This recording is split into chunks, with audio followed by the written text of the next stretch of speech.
Hello, నేను మీ doctor Sai Dheeraj, medical gastroenterologist and hepatologist. మొన్న మేము కండక్ట్ చేసిన gastroenterology camp Peddeshwara health care సెంటర్లో దాదాపు 150 మంది దాకా వచ్చారు. ఆ 150 మందిలో మేమందరికీ ఫ్యాటీ లివర్ స్క్రీనింగ్ చేశాం. ఆశ్చర్యకరమైన విషయం ఏంటంటే వచ్చిన వాళ్ళందరిలోకి దాదాపు 70% మందికి ఫ్యాటీ లివర్ అని తెలిసింది. సో ఇవాళ ఈ వీడియో చేయడానికి గల కారణం ఏంటి అంటే ఫ్యాటీ లివర్ గురించి మీకు అందరికీ అవగాహన రావాలి కాబట్టి చెప్తున్నాం. సో ఫ్యాటీ లివర్ అంటే ఏంటి? ఫ్యాటీ లివర్ అంటే లివర్లో కొవ్వు పదార్థం చేరుకోవటం. అది ఎవరిలో వస్తుంది?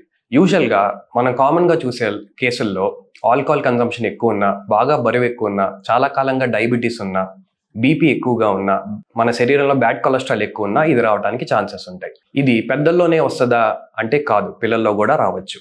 దాన్నే పిడియాట్రిక్ ఫ్యాటీ లివర్ అంటాం. ఇప్పుడు పెద్దల్లో ఎందుకు ఫ్యాటీ లివర్ వస్తుంది, వస్తే ఎలా తెలుస్తుంది, ఫ్యాటీ లివర్ వల్ల వచ్చే సిమ్టమ్స్ ఏంటి అని మీరు అడిగితే ఫ్యాటీ లివర్కి యూజువల్లీ సిమ్టమ్స్ ఏమీ ఉండవు. బయటికి మనుషులంతా బాగానే ఒకలానే కనిపిస్తూ ఉంటారు. అందుకే అది చాలా ప్రమాదకరమైన ప్రాబ్లం. బాగా లేటుగా కానీ మనకి తెలియదు అనమాట. సో దాన్ని మనం తెలుసుకోవాలి అంటే ఎప్పటికప్పుడు అల్ట్రాసౌండ్ స్క్రీనింగ్ చేసుకోవాలి. ఇప్పుడు అల్ట్రాసౌండ్ స్క్రీనింగ్లో మనకి ఫ్యాటీ లివర్ అని తెలిసింది. ఇప్పుడు ఫ్యాటీ లివరే కదా అని మనం దాన్ని అశ్రద్ధ చేస్తే ఏమవుతుంది?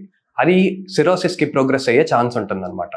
ఒక్కసారి సిరోటిక్ లెవెల్కి ప్రోగ్రెస్ అయినాక మనకు ఉండే ట్రీట్మెంట్ ఆప్షన్స్ బాగా తగ్గిపోతాయి. అందుకే దాన్ని అర్లీగా డిటెక్ట్ చేసుకోవటం, అర్లీగా దాన్ని అడ్రస్ చేయడం, అర్లీగా ట్రీట్మెంట్ తీసుకోవడం చాలా అవసరం, చాలా మంచిది కూడా. ఇప్పుడు ఫ్యాటీ లివర్ అని తెలిసిన తర్వాత మనం ఏం చేస్తాం? దాన్ని గ్రేడ్ చేస్తాం. ఏ స్టేజ్లో ఉన్నారు అని, అంటే ఫైబ్రోసిస్ ఎంత ఉందని మనం తెలుసుకుంటాం. దాన్ని బట్టి మనం ట్రీట్మెంట్ ప్లాన్ చేసుకోవాలి. ఇప్పుడు మీరు ట్రీట్మెంట్ ఏమేమి రకాలు ఉన్నాయండి అని అడిగితే ట్రీట్మెంట్లో వివిధ రకాలు ఉంటాయి. ఒకటి, ఫస్ట్ మోస్ట్ ఇంపార్టెంట్ స్టెప్ ఏంటంటే life style modification and diet modification. మనం ఆహార పద్ధతులు కొన్ని మార్చుకోవటం వల్ల, ఎక్సర్సైజ్ చేయటం వల్ల ఫ్యాటీ లివర్ కొంతవరకు తగ్గుతుంది. దాని తర్వాత ఫ్యాటీ లివర్ తగ్గట్లేదు అన్న స్టేజ్లో మనం మందులు, మెడికేషన్స్ లాంటివి స్టార్ట్ చేసుకోవచ్చు. ఇఫ్ ఇన్ కేస్ మెడికేషన్స్ కూడా వర్కౌట్ చేయట్లేదు, పని చేయట్లేదు అంటే అప్పుడు మనం మెటబాలిక్ ఆర్ బెరియాట్రిక్ ప్రొసీజర్స్కి వెళ్ళొచ్చు. ఎండోస్కోపిక్ ఆర్ లాప్రోస్కోపిక్ సర్జరీ చేయించుకోవచ్చు.